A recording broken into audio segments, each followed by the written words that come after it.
안녕하세요. B급은행원입니다. 내년부터 청년분들이 가입할 수 있는 따끈따끈한 소득공제 상품이 새롭게 출시됩니다. 소득공제라는 말만 들어도 가슴이 설레는데요. 왜냐면 기존에 있던 소득공제 상품도 다 세액공제로 바꿔버린 상황에서 가뭄에 단비 오는 것처럼 소득공제 상품이 출시되거든요. 오늘은 내년에 출시될 청년형 장기펀드에 대해 알아보는 시간을 준비했습니다. 그럼 한번 알아보러 가실까요? Let's get it! 12월 3일에 국회 본회의에서 조세특례 제한법 개정안이 의결됐는데요. 저축 지원을 위한 조세특례 부분에 청년들의 저축을 지원하는 두 가지 조세특례가 신설이 됐어요. 한 가지는 청년형 장기펀드이고 다른 하나는 청년희망적금이에요. 지금 보시는 게 기획재정위원회에서 제출된 개정안 내용인데요.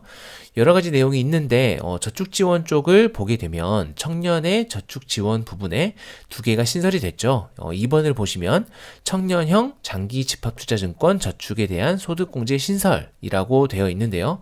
집합투자증권이 일반적으로 말하는 펀드거든요. 그래서 청년형 장기펀드라고 표현을 많이 하고 있고요. 혜택은 연 납입액 600만 원을 한도로 납입액의 40%를 종합소득 금액에서 공제해 준다는 거네요. 쉽게 말해서 납입 한도가 600만 원이고 전체 다 납입을 했을 때 600만 원의 40%인 240만 원을 소득공제 처리해 주겠다 이거죠. 240만 원 소득공제면 상당히 큰 거죠. 자, 이제 조문을 보면서 세부적인 조건에 대해 알아볼까요? 먼저 가입 자격 조건을 볼게요. 대통령령으로 정하는 청년이 이 상품에 가입할 수 있는데요. 여기서 대통령령이 정하는 청년의 나이는 청년기본법에서 말하는 만 19세에서 만 34세까지예요. 그러니까 영상을 보시는 분이 내년 기준으로 이 범위 안에 해당되신다면 일단 청년 조건은 맞는 거고요. 1호에 따른 소득 기준을 충족하는 거주자여야 하는데요. 첫 번째로 직전 과세 기간, 내년에 가입한다고 하면 올해가 되겠죠? 이때 총 급여액이 5천만 원 이하인 청년이거나 또는 직전 과세 기간에 종합소득 금액이 3,800만 원 이하인 청년만 가입이 가능하고요.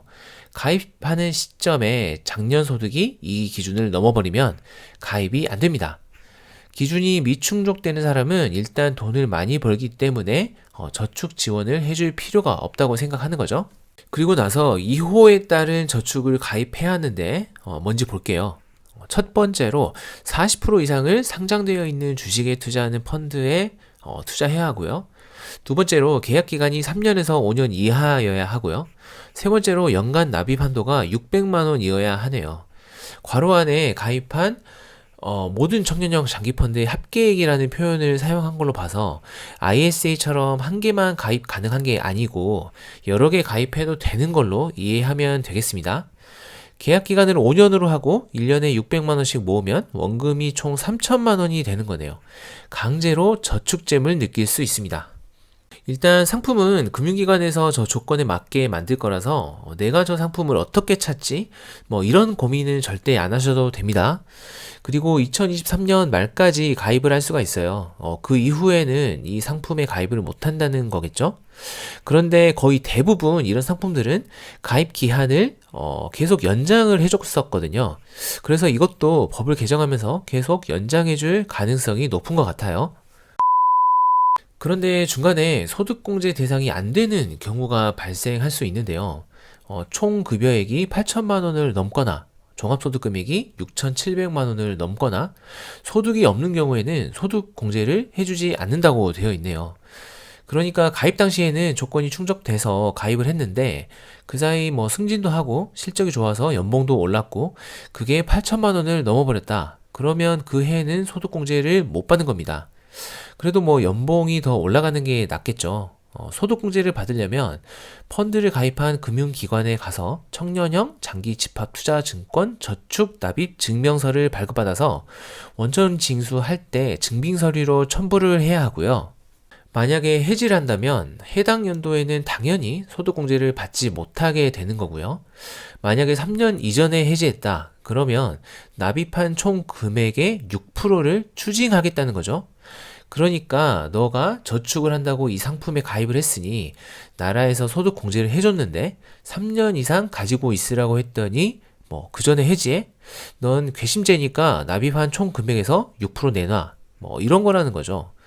1년에 600만 원씩 총 1200만 원 납입을 했는데 3년 전에 해지를 하게 되면 72만 원을 추징금으로 내야 하는 거네요.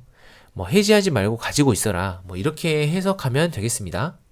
이제 누군가가 이 상품을 가입하러 오게 되면 은행은 이 사람이 가입 자격이 있는지 없는지를 알아야 하잖아요. 그래서 금융기관이 국세청에 해당 가입자의 적격 여부를 물어보면 국세청은 확인해서 금융기관에 통보를 하고요. 만약에 가입 대상이 아닌데 가입을 했다? 이러면 통보일을 해지일로 봐버려서 소득공제를 받을 수가 없어요. ICA는 지금 이런 검증 시스템을 사용하고 있는데 아마 청년형 장기펀드도 뭐 국세청에서 다 검증을 해서 부적격자 명단을 금융기관으로 보내주고 금융기관에서 고객 통보 후에 해지하는 절차가 마련되지 않을까 생각합니다. 자, 설명을 많이 해드렸는데 이제 요약 정리를 해볼게요. 만 19세 이상, 만 34세 이하인 청년분들이 가입 가능하고요. 가입 직전 연도에 근로소득이 5천만 원 이하 또는 종합소득 3,800만 원 이하이시면 가입이 가능합니다. 상품은 40% 이상 상장 주식에 투자하는 펀드를 계약기간 최소 3년, 최대 5년으로 하셔야 하고 한도는 연 600만 원이 되겠습니다. 소득공제는 연간 납입금액의 40%, 최대 240만 원까지 받을 수 있고요. 근로소득이 8천만 원을 초과하거나 종합소득이 6,700만 원을 초과하는 경우 또는 소득이 없는 경우에는 해당 연도에는 소득공제를 받을 수 없습니다. 오늘은 내년 출시 예정인 청년형 장기펀드에 대해 알아봤어요. 정책적으로 추진하는 상품이라 자산운용사에서 펀드를 출시해도 뭐 판매 수수료나 운용 보수가 그렇게 높지는 않을 거라는 게 제 생각이고요. 주식 40% 이상 조건이라서 아마 주식 혼합형 펀드 정도로 출시되지 않을까 생각이 됩니다. 뭐 주식형일 수도 있고요. 조금 걸리는 게 만기가 최대 5년으로 끝나버리는 게 펀드에는 좀 맞지 않다고 보는데요. 이것도 ICA처럼 연장할 수 있게 해주지 않을까요? 일단 가입 자격이 되면 무조건 가입하세요. 오늘 영상은 여기까지고요. 관련 내용으로 궁금사항이 있다면 댓글로 남겨주시면 궁금점 해소를 위해 노력하겠습니다. 영상이 도움이 되셨다면 구독, 좋아요, 알림 설정 부탁드리고요. 영상 제작에 큰 도움이 됩니다. 감사합니다.